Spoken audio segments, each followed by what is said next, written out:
नमस्कार। इन खबर में आपका स्वागत है। मैं हूं आपके साथ सत्येंद्र शर्मा। राजस्थान में चुनाव पूरा होने के बाद अब मुख्यमंत्री कौन होगा, इस पर चर्चा जारी है।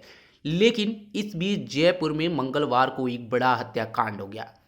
दोपहर में जयपुर गोलियों की तड़तड़ाहट से गूंज उठा। दो हमलावरों ने करड़ी सेना के प्रमुख सुखदेव गोगामेडी को उन्हीं के घर में घुसकर मार डाला। हमलावरों ने जिस बेखौफ अंदाज से इस हत्याकांड को अंजाम दिया, उससे अतीक अहमद और अफसर कांड की यादें ताज़ा हो गई।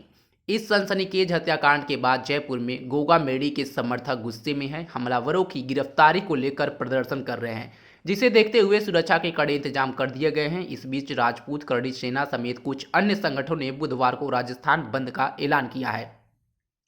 संगठनों की मांग है कि इस मामले में न्यायिक जांच हो। इस बीच कांग्रेस नेता प्रताप सिंह खाचरियावास ने ये तक कह दिया है कि अब वक्त आ गया है कि पुलिस ऐसे क्रिमिनलों का एनकाउंटर कर दिया जाए। फिलहाल दोनों आरोपी पुलिस गिरफ्त से बाहर हैं। पुलिस से मिली जानकारी के मुताबिक गोगामेडी ने पुलिस से सुरक्षा मांगी हुई थी। उन्होंने दावा किया था कि सपंत नेहरा गैंग और दूसरे क्रिमिनल उनको धमकी दे रहे हैं। फिलहाल उनकी सुरक्षा का रिव्यू किया जा रहा है। जयपुर में हुए इस हत्याकांड के सारे देश में चर्चा हो रही है। मंगलवार दोपहर 1:30 बजे 3 लोग सुखदेव सिंह गोगामेडी के ऑफिस आए और 10 मिनट की बातचीत के बाद कैमरे में बैठे दो हमलावरों ने ताबड़तोड़ फायरिंग शुरू कर दी और इस मर्डर के सीसीटीवी ने देश को हैरान कर दिया है। ताबड़तोड़ फायरिंग के दौरान पहली गोली सुखदेव सिंह गोगामेडी के सीने पर लगी, दूसरी गोली उनके पास बैठे साथी को मारी गई, तीसरी गोली गोगामेडी के कमरे से भागते हुए एक गार्ड को मार दी जाती है। गोगामेडी के जमीन पर लुढ़कने के बाद भी उसके पास में जाकर सिर पर नज़दीक से गोली मारकर यह तय किया जाता है कि वो किसी भी हाल में जिंदा ना रहे।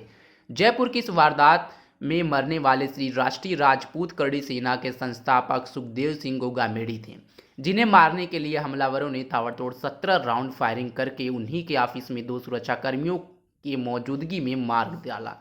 ताबड़तोड़ फायरिंग के दौरान पहली गोली सुखदेव सिंह गोगामेडी के सीने पर लगी। इसके तुरंत बाद एक साथ कई गोली मारी गई। गोगामेडी के जमीन पर लुढ़कने के बाद भी उनके पास में जाकर नज़दीक से गोली मारी गई। अब सवाल यह है कि दो बॉडीगार्ड की मौजूदगी में ये मर्डर कैसे हुआ? घर के बाहर तैनात दो गार्ड क्यों कुछ नहीं कर पाए? दोनों हमलावरों को घर में घुसते हुए किसी ने रोका नहीं?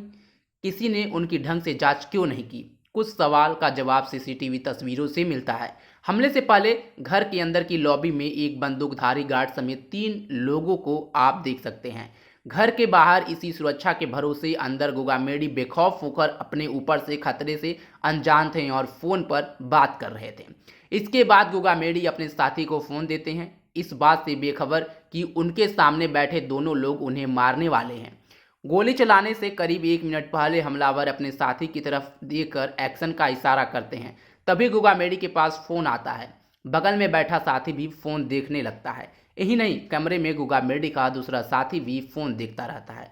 मौका देखकर हमलावर तेजी से पीछे होकर रिवॉल्वर निकालता है और पहले ही 3 फायर में गोगामेडी समेत दूसरे साथी का काम तमाम कर देता है।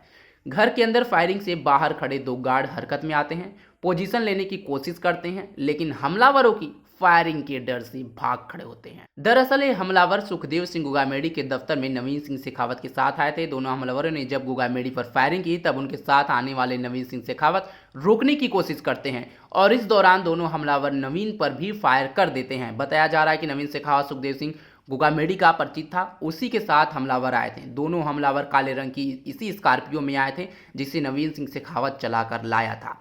शायद यही वह है कि तीनों की ठीक से जांच पड़ताल नहीं की गई, जो गोगामेडी की मौत की वजह बनी।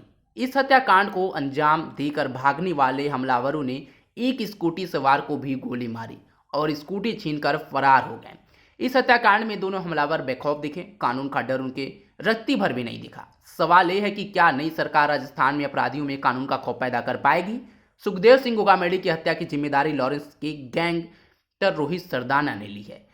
सुखदेव सिंह का नाम भी कई विवादों में आ चुका है। वह पद्मावती फिल्म का विरोध करने पर सुर्खियों में आया था। करड़ी सेना ने आपराधिक घटनाओं को अंजाम देने की वजह से करड़ी सेना से निकाल दिया गया था। फिर इन्होंने श्री राजपूत राष्ट्रीय बनाया। इस हत्याकांड के बाद इस संगठन ने राजस्थान बंद बुलाया है।